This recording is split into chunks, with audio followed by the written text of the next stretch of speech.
बिस्मिल्लाहिर्रहमानिर्रहीम। अस्सलाम वालेकुम।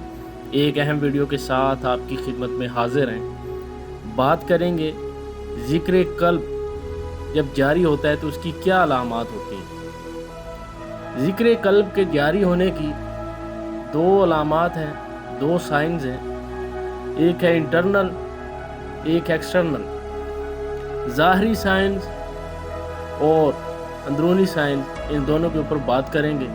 जिस्मानी अलामात और रूहानी अलामात। आप अगर चैनल के ऊपर नए हैं तो काइंडली चैनल को सब्सक्राइब और वीडियो को लाइक और शेयर कीजिएगा। जिस्मानी साइंस की अगर बात करें तो एक ऐसा जिस्म जिसमें ज़िक्र कल्ब हो रहा होता है, उसका टेम्परेचर जो होता है बिल्कुल इसी तरह राइज होता है जिस तरह अगर कोई शख्स बहुत ज़्यादा भागे या एक्सरसाइज करे या वज़न उठाए तो सेम इसी तरह टेम्परेचर का राइज होना, गर्म होना इसी तरह ज़िक्र कल्ब की वजह से भी हो रहा होता है। जब कोई शख्स दिल में अल्लाह का ज़िक्र करता है तो उसकी वजह से उसके भी जिस्म का टेम्परेचर राइज हो जाता है। हालांकि ना वो एक्सरसाइज कर रहा है, ना वो कोई वज़न उठा रहा है, ना कोई काम कर रहा है, ना भाग रहा है, तो फिर उसका टेम्परेचर क्यों राइज हो रहा है?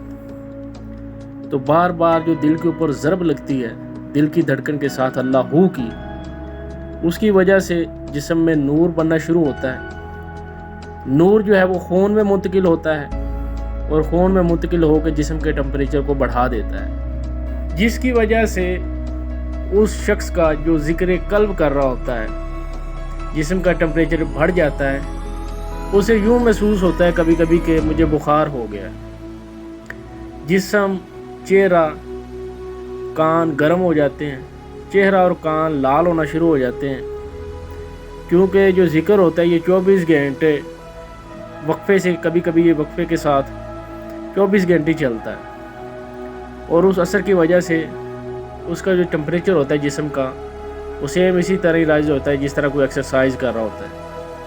और फिर वक्त के साथ साथ आहिस्ता आहिस्ता जिस शख्स के अंदर ये ज़िक्र हो रहा होता है उसे भी अपनी धड़कनों में अल्लाह हू की आवाज़ सुनाई देती है। उसे महसूस हो रहा होता है कि मेरे दिल में कोई चीज़, कोई आवाज़, कोई धीमी सी आहट उसे महसूस होना शुरू होती है। अब हम बात करेंगे इनर साइन, रूहानी साइन क्या है ज़िक्र कल्ब की। ज़िक्र कल्ब जब जारी होता है तो सबसे पहला जो इसका साइन होता है वो है दिल का सुकून। इंसान जब गुनाह करता रहता है उसके दिल के ऊपर जो है वो गुनाहों की स्याही जम जाती है। किसी अच्छे काम को दिल नहीं करता, तबीयत परेशान और बोझल रहती है, सुकून नहीं होता, बेसुकूनी रहती है, अच्छाई की तरफ दिल माइल नहीं होता, इनर मोटिवेशन जो है वो ख़त्म हो चुकी होती है। लेकिन जब दिल में ज़िक्र आबाद हो जाता है, ये गुनाहों की स्याही जो है ये ख़त्म होना शुरू हो जाती है। वो कुरान पाक में अल्लाह पाक ने कहा ना, इला बिज़िक्रिल्लाहि ला बितत्मइनुल कुलूब, बेशक दिलों का सुकून अल्लाह के ज़िक्र में है। दिल में ज़िक्र की वजह से दिल जो है वो सुकून में आ जाता है, तबीयत बड़ी शाइस्तगा हो जाती है, अच्छाई की तरफ तवज्जो चली जाती है, ईमान और रूहानियत बढ़ जाती है। अब हम इस आयत को अगर समझें तो जो अल्लाह पाक ने कहा इल्ला बिज़िक्रिल्लाहि ला बितत्मइनुल कुलूब, तो हमारा जो ज़िक्र हो रहा होता है वो या तो उंगलियों पे हो रहा होता है या ज़ुबान पे हो रहा होता है। जहाँ पे ज़िक्र होगा सुकून वहीं पे होगा।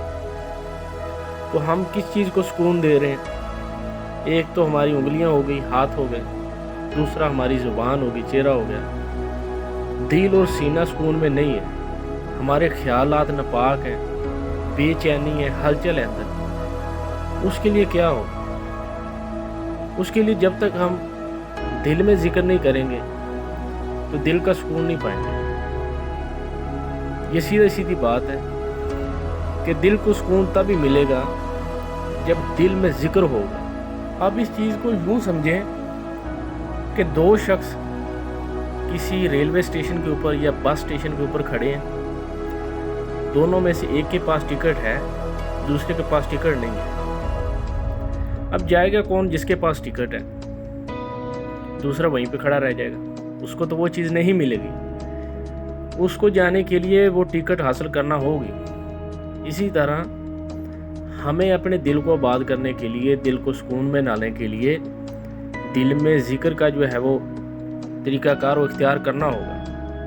جب دل میں ذکر جاری ہو جائے گا پھر ہماری طبیعت میں بڑا سکون آ جائے گا، اطمینان آ جائے گا، پھر یہ دل بغض و کینہ، حسد و لالچ سے پاک ہو جائے گا، اس دل میں ایمان اور نور کی شمع روشن ہو جائے گی۔ یہ دل پھر برائی کی طرف مائل نہیں ہوگا، یہ دل گناہوں کی سیاہی سے دور ہو کے اللہ پاک کے پاک نور سے منور ہونا شروع ہو جائے گا۔